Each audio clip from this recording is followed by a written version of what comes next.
शाम 7 बजे सिर्फ डीडी न्यूज पर।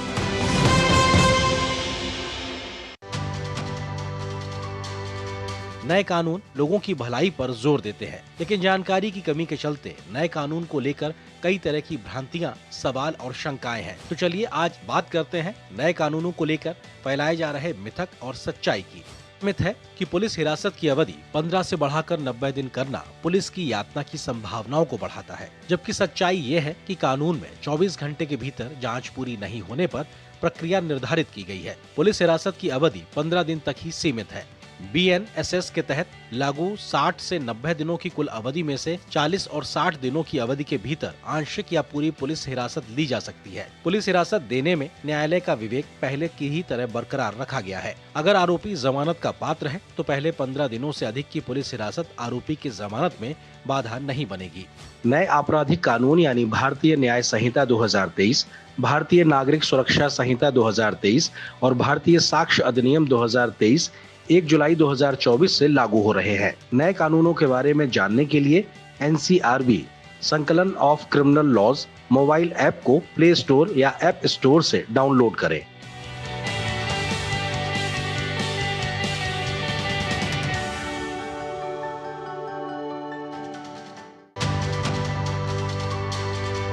न्याय में एक नया अध्याय है संगठित अपराध पर प्रहार। भारतीय न्याय संहिता 2023 की धारा 111 के तहत अपहरण, डकैती, साइबर अपराध आदि संगठित अपराध में शामिल हैं।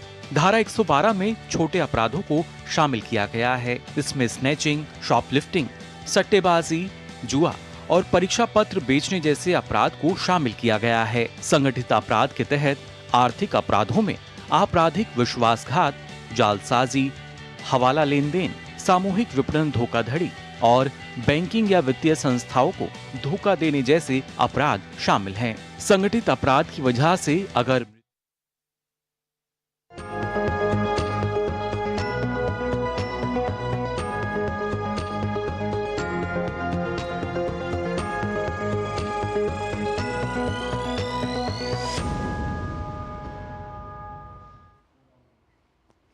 नमस्कार, हमारे खास कार्यक्रम चर्चा में आपका स्वागत है। मैं हूं प्रखर श्रीवास्तव। केंद्रीय स्वास्थ्य मंत्रालय ने आज एक जबरदस्त पहल की है। देश में सरकारी स्वास्थ्य सुविधाओं में आमूल चूल सुधार लाने के लिए आज आयुष्मान भारत गुणवत्ता स्वास्थ्य कार्यक्रम में 3 बड़ी पहल की गई हैं। आयुष्मान आरोग्य मंदिरों, IPHS के लिए डैशबोर्ड और फूड वेंडरों को स्पॉट फूड लाइसेंस के लिए वर्चुअल NQAS मूल्यांकन का शुभारंभ किया गया है। इस मौके पर केंद्रीय स्वास्थ्य राज्य मंत्री जाधव प्रताप राव गणपत राव और अनुप्रिया सिंह पटेल मौजूद थी। खास बात है कि आज आयुष्मान आरोग्य मंदिर उपकेंद्रों के लिए एक वर्चुअल NQAS मूल्यांकन का शुभारंभ किया गया, जिसके बाद अब इस कार्य में आने वाली लागत और समय की बचत होगी। साथ ही साथ आयुष्मान आरोग्य मंदिरों की गुणवत्ता में भी पहले से ज्यादा सुधार आएगा। आज हमारे खास कार्यक्रम चर्चा में हम स्वास्थ्य के क्षेत्र में की गई इस नई शुरुआत पर विस्तार से चर्चा करेंगे और अपने खास मेहमानों से ये जानने की कोशिश करेंगे कि इससे देश की स्वास्थ्य सुविधाओं के साथ साथ देश की आम जनता को क्या लाभ होगा। क्योंकि भारत के लोग अगर स्वस्थ रहेंगे तो देश सशक्त बनेगा। लेकिन हम चर्चा करें उसके पहले आइए आपको सिलसिलेवार तरीके से ग्राफिक्स के माध्यम से यह समझाने की कोशिश करते हैं कि इन 3 नई पहलों का मकसद और लाभ क्या क्या है। ये समझने के लिए हम देखते हैं कि सबसे पहले आयुष्मान आरोग्य मंदिर योजना जो है उसके लिए किस तरह से वर्चुअल मूल्यांकन होगा, ये हम समझने की कोशिश करते हैं। ये एक बहुत महत्वपूर्ण योजना है और आयुष्मान आरोग्य मंदिर के लिए वर्चुअल मूल्यांकन में आयुष्मान आरोग्य मंदिर उपकेंद्रों के लिए वर्चुअल मूल्यांकन का शुभारंभ यानी अब इसकी शुरुआत हो गई है और इसके माध्यम से अब जो NQAS मूल्यांकन प्रक्रिया है उसको कारगर बनाने के लिए वर्चुअल मूल्यांकन की एक नई पहल की गई है। और NQAS यानी राष्ट्रीय गुणवत्ता आश्वासन मानक, मैं आपको बता दूं कि NQAS का मतलब होता है राष्ट्रीय गुणवत्ता आश्वासन मानक, जैसा कि आप इस वक्त यहां पर देख रहे हैं। और ऑनलाइन मूल्यांकन में आयुष्मान आरोग्य मंदिर का वर्चुअल टूर शामिल है, यानी वर्चुअल तकनीक के माध्यम से रोगियों, कर्मचारियों और समुदाय के सदस्यों के साथ बातचीत भी इसमें की जाएगी और इससे प्रक्रिया में तेजी आएगी। वर्तमान में देश भर में लगभग 1,70,000 आयुष्मान आरोग्य मंदिर हैं जो हमारे स्वास्थ्य सेवा जो है उसके लिए बड़े महत्वपूर्ण ये हो जाते हैं। और आयुष्मान आरोग्य मंदिरों में स्वास्थ्य सेवा से जुड़ी टीमों को भी ट्रेनिंग दी जाती है, इसलिए ये बहुत महत्वपूर्ण है इस देश की स्वास्थ्य सेवाओं के लिए। और पारंपरिक देखभाल के लिए स्वास्थ्य कर्मियों को यहाँ पर ट्रेनिंग दी जाती है, उन्हें प्रशिक्षित किया जाता है। तो ये बार बार जो मैं कह रहा हूँ ये बहुत महत्वपूर्ण आज एक उपलब्धि हासिल करी है। और आगे के उपचार के लिए, अगर भविष्य में आगे की बीमारियों के उपचार के लिए उचित सुविधाएं प्रदान करने के लिए यहाँ पर ट्रेनिंग दी जाती है। तो ये बहुत महत्वपूर्ण इसको कह सकते हैं कि एक शुरुआत आज हुई है। अब इसका वर्चुअल मूल्यांकन किया जाएगा और प्रत्येक नागरिक को गुणवत्तापूर्ण स्वास्थ्य देने के लिए एनक्यूएस विकसित किए गए हैं, यानी कि जो समुदाय जो प्राथमिक शिक्षा उपचार केंद्र हैं वहां पर अब गुणवत्ता में सुधार होगा, उन्हें जल्दी मानक प्रदान किए जाएंगे और ये सब वर्चुअली होगा। और जिला अस्पताल सामुदायिक स्वास्थ्य केंद्रों के लिए बनाए गए ये मानक हैं जो अब तय करेंगे कि इसमें कितनी गुणवत्ता है और उसकी गुणवत्ता का स्तर क्या है। और ग्रामीण और शहरी प्राथमिक स्वास्थ्य केंद्रों पर भी इन मानकों को लागू किया जाएगा। तो ये एक बहुत महत्वपूर्ण कदम आज उठाया गया है। और आयुष्मान आरोग्य मंदिर जो उपकेंद्र के लिए भी बनाए गए हैं ये मानक, तो अब जो वर्चुअली इनका जब मूल्यांकन किया जाएगा, इनका मानक तय किए जाएंगे, तो ये जो तेजी आएगी। और 1,70,000 जैसा कि बताया था हमने यहाँ पर आयुष्मान आरोग्य मंदिर केंद्र है। और मूल्यांकन प्रक्रिया के बाद मिलेगा गुणवत्ता का प्रमाण पत्र, और प्रमाण पत्र मिलने के बाद ये तय हो जाएगा कि इस जो आरोग्य केंद्र है इसकी कितनी गुणवत्ता है, ये इसके बाद तय हो जाएगा। और एनक्यूएस के मूल्यांकनकर्ताओं द्वारा किया जाएगा ये मूल्यांकन, और सीधे सीधे इसमें बहुत तेजी आएगी। आइए अब चलते हैं दूसरे ग्राफिक्स की तरफ, जिससे हम समझते हैं कि आज एक दूसरा महत्वपूर्ण कदम क्या उठाया गया।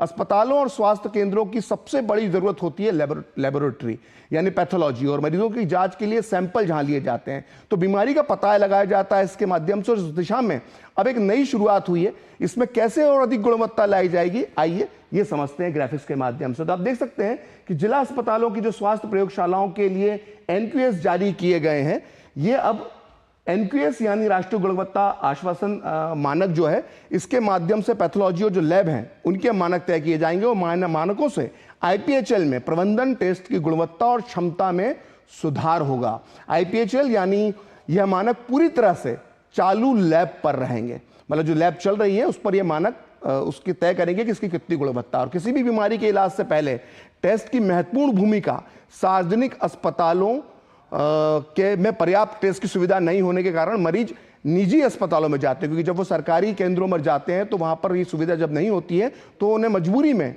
प्राइवेट हॉस्पिटल्स का रुख करना पड़ता है। लेकिन जब ये गुणवत्ता सुधर जाएगी तो किसी भी बीमारी के इलाज से पहले ही टेस्ट की महत्वपूर्ण भूमिका जो है वो होती है, और ये इसके बाद गुणवत्ता सुधर जाएगी तो यहीं पर टेस्ट हो जाएंगे। और सार्वजनिक अस्पतालों में पर्याप्त टेस्ट की सुविधा नहीं होने के कारण मरीज, जैसा मैंने बताया कि निजी अस्पतालों की तरफ जाते हैं, उन्हें प्राइवेट अस्पतालों की तरफ जाना पड़ता है। और निजी अस्पतालों में जाने से मरीज पर बढ़ता है वित्तीय बोझ, यानी उसका खर्चा बढ़ जाता है। हम जानते हैं कितनी महंगी फीस टेस्ट की वहां पर प्राइवेट हॉस्पिटल में होती है।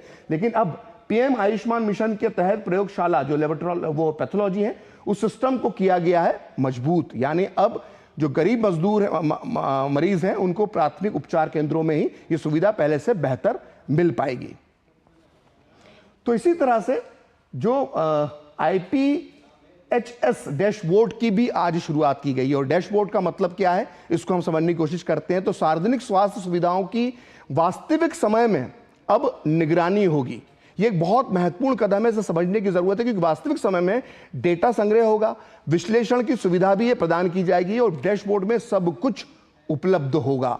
तो एक नई शुरुआत है और ये शुरुआत आज शाम को की गई है। और स्वास्थ्य अधिकारी सार्वजनिक स्वास्थ्य सुविधाओं की कमियों को तुरंत जान पाएंगे। यहाँ पर किस केंद्र में क्या कमियां हैं ये तत्काल डैशबोर्ड के माध्यम से मालूम पड़ जाएगा, और आवश्यक सुधारों को तुरंत लागू करने में सक्षम होंगे स्वास्थ्य अधिकारी। जब प्रॉब्लम मालूम पड़ जाएगी तो उसका सॉल्यूशन भी तत्काल कर दिया जाएगा। और 14 जून 2024 तक 36,730 सार्वजनिक स्वास्थ्य संस्थाओं का यहां मूल्यांकन अभी तक किया जा चुका है, और अभी 8,562 सार्वजनिक स्वास्थ्य संस्थाएं पूरी तरह से आईपीएचएस मानकों के अनुरूप पाई गई हैं, जो एक ठीक ठाक उपलब्धि है। और 100 दिनों के भीतर 70,000 स्वास्थ्य संस्थाओं के मानकों के अनुरूप बनाने का अब लक्ष्य निर्धारित किया है स्वास्थ्य मंत्रालय ने। ये एक बहुत बड़ा लक्ष्य है और इस लक्ष्य की पूर्ति के लिए स्वास्थ्य मंत्रालय पूरी ताकत से जुटा हुआ है।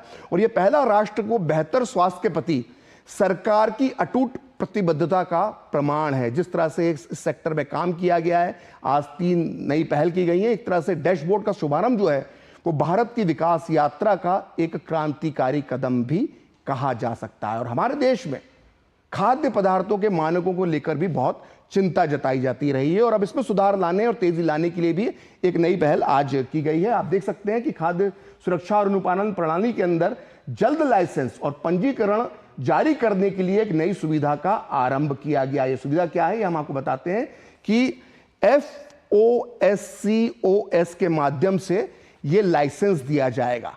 मतलब जो छोटे विक्रेता हैं, जो सड़क किनारे जो अपने रेहड़ी वगैरह लगाते हैं, उनको भी ये लाइसेंस मिल सकता है। ये एक अखिल भारतीय IT प्लेटफॉर्म है एक तरह का, और खाद्य सुरक्षा नियामक आवश्यकताओं को पूरा करने के लिए इसे डिजाइन किया गया है। लाइसेंस और पंजीकरण प्रक्रिया अब सरल हो जाएगी इसके बाद, और FOSCOS पर ऑनलाइन रिटर्न फाइलिंग की भी सुविधा अब मिलेगी। और खाद्य सेवा प्रतिष्ठानों के लिए स्वच्छता रेटिंग की सेवा भी यहां पर प्रदान की जाएगी और देश में ईज ऑफ डूइंग बिजनेस को मिलेगा बढ़ावा। ये एक बहुत महत्वपूर्ण कदम है क्योंकि ये जो सेक्टर है इसमें बहुत सारे लोग जुड़े हुए हैं और ये कदम आर्थिक विकास को बढ़ावा देने के लिए सरकार की प्रतिबद्धता का एक बहुत बड़ा प्रमाण है। और फिलहाल फसाई के माध्यम से लाइसेंस हासिल करने में लगता है 30 से 60 दिन का समय, लेकिन जो नई प्रणाली FOSCOS से जो लाइसेंस है वो तत्काल जारी करने की सुविधा मिल जाएगी। कम जोखिम वाली श्रेणियों के लिए ये तत्काल लाइसेंस इसमें मिल जाएगा और कम जोखिम वाली श्रेणी में थोक विक्रेता आते हैं, वितरक आते हैं, खुदरा विक्रेता भी इसमें शामिल होते हैं। लेकिन उच्च जोखिम वाले खाद्य श्रेणियों से जुड़े व्यवसाय के लिए नहीं मिल सकेगा इसमें तत्काल लाइसेंस। और उच्च जोखिम में क्या आता है ये हम आपको बता देते हैं। इसमें दूध और मांस और मछली जैसे व्यवसाय शामिल हैं। तो ये हमने आपको 4 ग्राफिक्स के माध्यम से बताया है कि आज इस सेक्टर में, स्वास्थ्य सेवा के सेक्टर में आज कितनी बड़ी एक पहल की गई है और कितनी महत्वपूर्ण पहल की गई है। तो केंद्रीय स्वास्थ्य मंत्रालय ने आज एक जबरदस्त पहल की। देश में सरकारी स्वास्थ्य सुरक्षाओं में आमूलचूल सुधार लाने के लिए आज आयुष्मान भारत गुणवत्ता स्वास्थ्य कार्यक्रम में 3 बड़ी पहल की गई हैं। जैसा कि हमने आपको बताया, आयुष्मान आरोग्य मंदिरों, IPHS के लिए डैशबोर्ड और फूड वेंडरों को स्पॉट फूड लाइसेंस के लिए वर्चुअल NQS मूल्यांकन का शुभारंभ आज किया गया है। और इस मौके पर केंद्रीय स्वास्थ्य राज्य मंत्री जाधव प्रताप राव गणपत राव और अनुप्रिया सिंह पटेल मौजूद थी। अनुप्रिया सिंह पटेल और जाधव प्रताप राव गणपत राव ने इस नई पहलों के शुभारंभ पर क्या कुछ कहा, आइए सुनते हैं। We launched 5 different initiatives in Ayushman Bharat Gurvat Swasth event today. The first, of course, is the launch of the virtual assessment for NQS certification for the Ayushman Arogya Mandir sub-centers. The second, of course, is the launch of a dashboard for the Indian public health standards, which will support our goal of seeking compliance to these standards by enabling the public health facilities to constantly check and monitor the extent of their compliance with the IPSH and take corrective measures as and when required. The third important initiative is regarding the release of NQS for the integrated public health laboratories. Fourth and the most important is the launch of the 2 manuals. One is on the revised guidelines of the Kaya Kalp scheme. The last and the most important is the launch of the on-spot licenses to the vendors.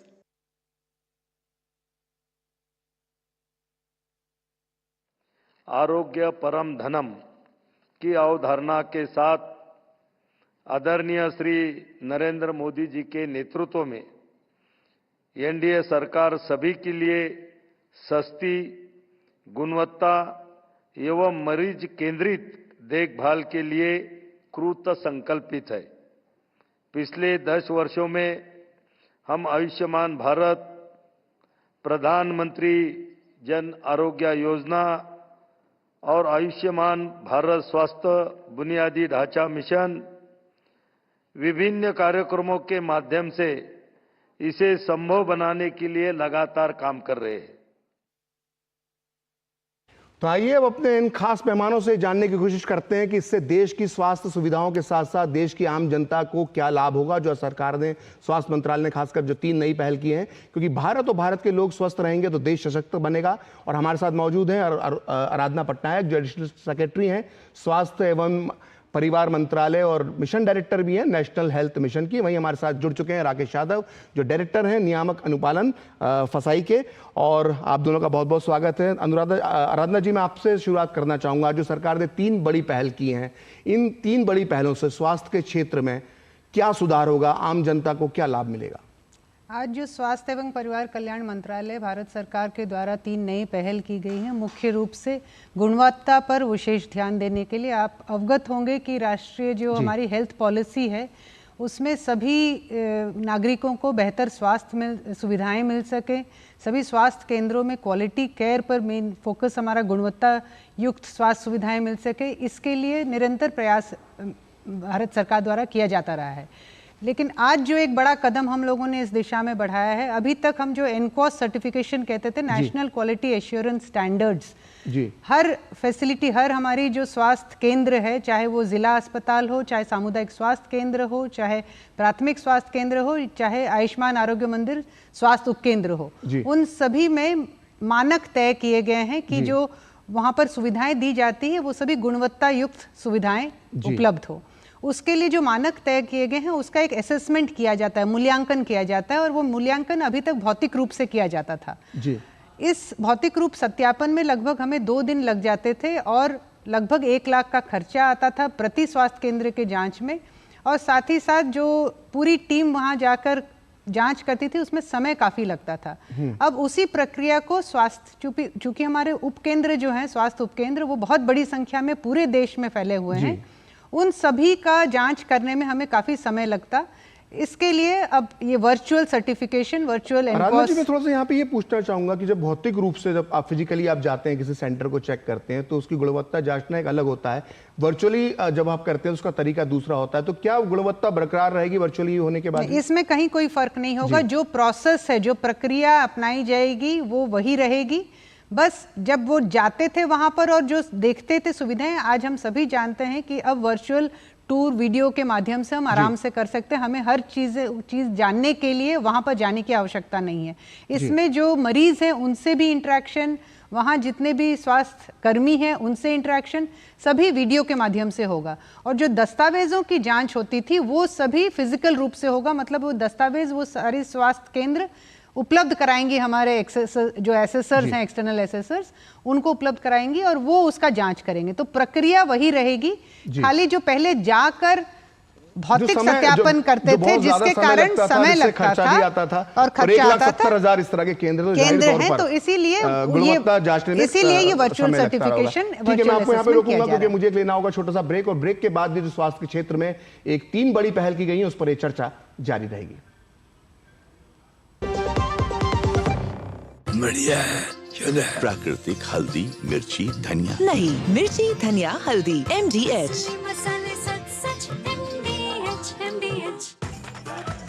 मैं क्या जी, सब जानते हैं, जहां दिखे Mario, अपना समझ के खा लियो। स्वाद से सबको दीवाना कर दे, दीवाना कर दे। पता का चाय, गजब का स्वाद। बात जब पीढ़ियों के लिए बनने वाले घर की हो तो जिम्मेदारी बड़ी हो जाती है। गैलेंट समझता है ये जिम्मेदारी। अब डबल M रिब्स के साथ गैलेंट एडवांस TMT रीबार, निर्माण का रियल हीरो। गोल्डी छोले मसाले, जहाँ जाए रिश्ते बनाए, जहाँ जाए रिश्ते बनाए, गोल्डी मसाले। तो ब्रेक के बाद एक बार फिर आपका स्वागत है। और हम बात कर रहे हैं कि स्वास्थ्य के क्षेत्र में जो आज 3 बड़ी पहल की गई है उस पर हम बात कर रहे हैं। हमारे साथ 2 खास मेहमान हैं। हमारे साथ राकेश यादव जी में। राकेश यादव, ये जो FOS और COS में जो लाइसेंस मिलने की प्रक्रिया है उसमें अब तेजी आई है, इससे अब क्या बदलाव आएगा? इससे बदलाव ये आएगा, अभी तक जो हमारे पास सिस्टम था उसमें अगर किसी को भी लाइसेंस या रजिस्ट्रेशन लेना होता था तो इसमें 30 से 30 से 60 दिन का टाइम जो लगता था, अभी उसको हमने शॉर्टकट करके इमीडिएटली जैसे ही आप लाइसेंस के लिए उसकी पूरी प्रक्रिया पूरी करेंगे ऑनलाइन, तो आपको तुरंत जो है कुछ ही मिनटों में आपको लाइसेंस जो है ना वो मिल जाएगा। उसके लिए आपको अपना कोई भी व्यवसाय रोकने की जरूरत नहीं है। जब तक आपको लाइसेंस नहीं मिलता था तब तक आप काम शुरू नहीं कर सकते थे, लेकिन अभी उन सारी चीज़ों के लिए आपको रुकने की जरूरत नहीं है। जैसे ही आपको कोई काम स्टार्ट करना है तो आप तुरंत ही जो है ना लाइसेंस की प्रक्रिया को पूरा करके तुरंत लाइसेंस लेके ना ये काम कर सकते हैं। पहले हमारे जो सेंट्रल लाइसेंसिंग अथॉरिटी और जो डेजिग्नेटेड ऑफिसर थे, वो सारे जो वर्चुअली सबमिट किए हुए डॉक्यूमेंट्स थे उनका जो है ना सत्यापन करते थे, उनको चेक करते थे, उनको सभी तरीके से जो जो चीज़ें उन्होंने दी है उनकी निटी ग्रिटी में जाते थे। अभी वो कुछ भी करने की जरूरत नहीं है। हमने जो फूड बिजनेस ऑपरेटर है, जो व्यवसाय करने वाले लोग हैं, उन्हीं के ऊपर उनके खुद के सत्यापन के ऊपर ही भरोसा दिखाया है कि जो भी वो चीज़ खुद से जमा करेंगे, खुद से जो चीज़ों को सत्यापित करके दे रहे हैं वही हमारे लिए सही है। और साथ साथ में ये जो भी तत्काल लाइसेंस इशू होंगे, तत्काल रजिस्ट्रेशन इशू होंगे, वहाँ के जो जुरिडिक्शन एरिया का जो भी कंसर्न अथॉरिटी है उसके डैशबोर्ड में भी ये लाइसेंस जो है ना वो दिखने लगेंगे कि किस किस ने आज जो है वो तत्काल लाइसेंस का फायदा उठाया है। तो उनके पास समय रहेगा कि वो कभी भी जाके उनको अगर देखना चाहते हैं, उनके व्यवसायों को देखना चाहते हैं, वो जो उन्होंने सत्यापित किए हैं, सेल्फ अटेस्टेड जो चीजें उन्होंने जमा कराई है वो ठीक है या नहीं है, उसके लिए उनके पास समय होगा और उनको पूरा अधिकार होगा। वो उनके ऊपर एक्शन ले सकते हैं अगर उन्होंने कोई भी गलत उसके अंदर सत्यापन दिया है तो। ठीक। तो इससे एक तरह से उनको अब किसी तरह का भी जो है वेट करने की जरूरत नहीं है अपना काम करने में। रनत जी, मैं आपसे ये जानना चाहूंगा कि जो स्वास्थ्य सुविधाएं हैं उसके जो IPHS मानक है उनको जांचने के लिए, देखने के लिए एक डैशबोर्ड की भी स्थापना की गई है। इससे क्या तेजी आएगी, इससे क्या सुधार होगा, गुणवत्ता कितनी सुधरेगी और कितना सिस्टम आसान होगा? स्वास्थ्य मंत्रालय के द्वारा इंडियन पब्लिक हेल्थ स्टैंडर्ड्स 2022 ये गाइडलाइंस रिलीज की गई है, जिसके माध्यम से मुख्य रूप से सभी स्वास्थ्य केंद्रों में एक बेसिक मिनिमम स्टैंडर्ड्स हम कह रहे हैं सभी का रहना चाहिए, मानक वो सभी स्वास्थ्य केंद्र फॉलो करे। वो IPHS कंप्लायंस करने हेतु तो अभी तक हमारे पास कोई इस तरह की प्रक्रिया नहीं थी जिससे कि हम जाँच कर सके कि सभी हमारे अस्पताल उन मानकों पर खरा उतर रहे हैं कि नहीं। आज एक जो डैशबोर्ड माननीय मंत्री जी के द्वारा लॉन्च किया गया है, इसमें एक सेल्फ असेसमेंट टूल है, ODK टूल हम कहते हैं उसे, जिससे कि जो स्वास्थ्य हमारे केंद्र हैं वो फैसिलिटीज़ खुद अपना जांच कर सकती हैं कि वो मानक पर कहाँ खरा उतर रहे हैं। उसमें चाहे ड्रग की सुविधा हो या दवा वगैरह उपलब्ध है कि नहीं, डायग्नोस्टिक्स है कि नहीं, HR में ह्यूमन रिसोर्सेज जो कर्मी हैं वो उपलब्ध हैं कि नहीं। तो जितनी भी हमारी मानकें तय हैं विभिन्न उसमें कार्यों में, वो सभी का जांच खुद फैसिलिटी कर सकती है और सेल्फ असेसमेंट के बाद उनको खुद स्कोर पता चलेगा कि वो कहाँ पर हैं, और उससे उन्हें जब कमी पता चलेगी तो उसको बेहतर करने के लिए फिर वो कार्य कर सकते हैं। तो मुख्य उद्देश्य है सेल्फ असेसमेंट को हम प्रमोट करें कि सभी स्वास्थ्य केंद्र हमारे पूरे देश भर में IPHS कंप्लायंस की ओर बढ़ें और जांचें और बेहतर करने के लिए फिर आगे बढ़ें। बिल्कुल, जो जांचों की आपने बात की, जो लैब की बात हो रही है, उसमें भी जो नई पहल की गई है, क्या इससे जो लैब हैं, क्योंकि लैब एक बहुत बड़ी समस्या है, उपचार तो मिल जाता है, दवाई तो मिल जाती है, लेकिन जो मरीजों को जांच करवानी होती है उसको लेके बड़ी दिक्कतें आती है एक आम मरीज को, तो क्या उसमें भी अब गुणवत्ता में सुधार होगा? जो आप ये तीसरी बात कह रहे हैं ये है IPHS के अलावा NQOS सर्टिफिकेशन जो हम जैसे डिस्ट्रिक्ट हॉस्पिटल और स्वास्थ्य केंद्रों की करते थे, हमारे इंटीग्रेटेड पब्लिक हेल्थ लैबोरेटरीज अब हर जिला अस्पताल में PM अभियान के तहत बनाए जा रहे हैं।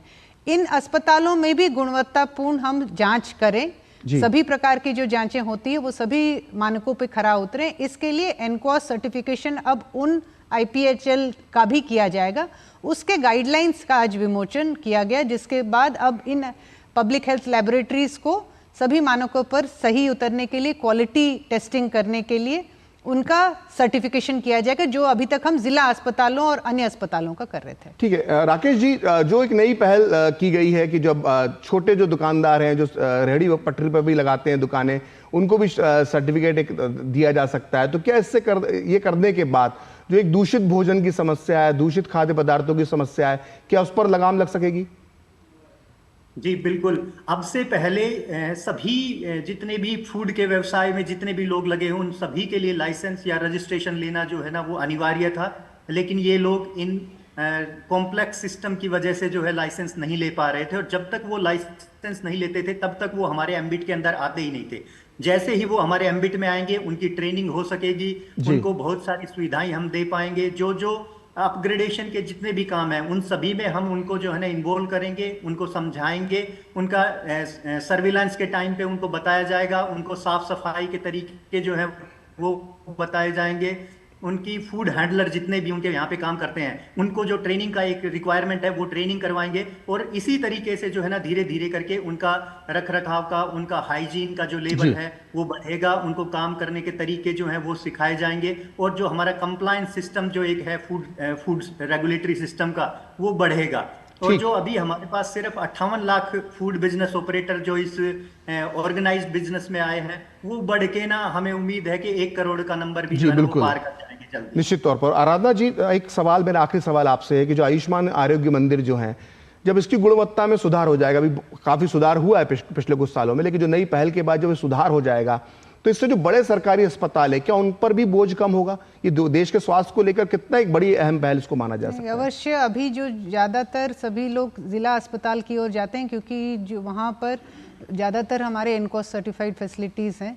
तो जब आयुष्मान आरोग्य मंदिर में भी जो 12 पैकेजेस हम उपलब्ध करा रहे हैं वो सुविधाएं उपलब्ध होगी और गुणवत्तापूर्ण स्वास्थ्य सुविधाएं उपलब्ध कराई जाएंगी। तो जितने भी जो मरीज जाते रहे हैं विभिन्न अस्पतालों में, एक इनकोस सर्टिफिकेशन के बाद देखते हैं कि वो फुटफॉल लगभग 3 गुना 4 गुना बढ़ जाता है, क्योंकि उनको एक भरोसा आता है मरीजों को कि यहाँ पर जो हम स्वास्थ्य सुविधाएं लेने जा रहे हैं सभी गुणवत्तापूर्ण, हमें सभी प्रकार की, चाहे जांच हो, चाहे इलाज हो, सफाई हो, सब चीज पर ध्यान देकर किया जाएगा। तो इससे बहुत लाभ होगा। बिल्कुल। और निश्चित तौर पर जब प्राथमिक उपचार केंद्र जो होते हैं वहां पर जब मरीजों को अच्छे सुविधाएं मिलती हैं, अच्छा इलाज मिलता है, तो जाहिर तौर पर शुरुआती स्तर पर ही इस स्वास्थ्य की जो समस्या है उस पर काबू पा लिया जाता है। आप दोनों मेहमानों का डीडी न्यूज के साथ जुड़ने के लिए बहुत बहुत धन्यवाद। तो हमारे इस खास कार्यक्रम में इतना ही। देखते रहिए डीडी न्यूज।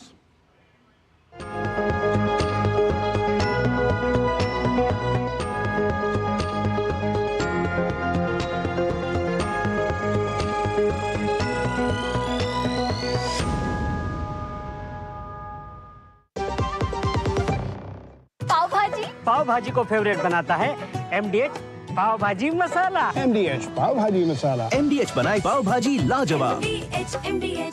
घुटना, कंधा या कमर, चाहे जैसा हो दर्द, डॉक्टर ऑर्थो आपको देता है दर्द से पूरी आजादी। ये कोई टेम्पररी पेन किलर नहीं, आयुर्वेदिक औषधि है।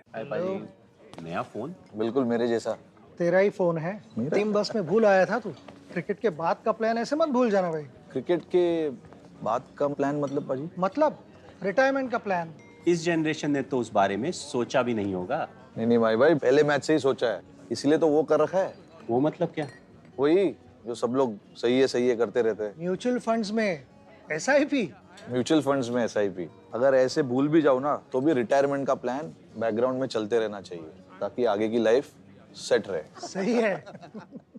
म्यूचुअल फंड निवेश बाजार जोखिमों के अधीन है। योजना से जुड़े सभी दस्तावेजों को ध्यान से पढ़ें। ज्यादा उपज और भरपूर मुनाफा भी, दोनों मिलेंगे टोरी से। एक हाथ में खरपतवार की हार और दूसरे हाथ में ज्यादा पैदावार। समझे? IIL के ट्रैक्टर ब्रांड का टोरी अब खरपतवार होगा।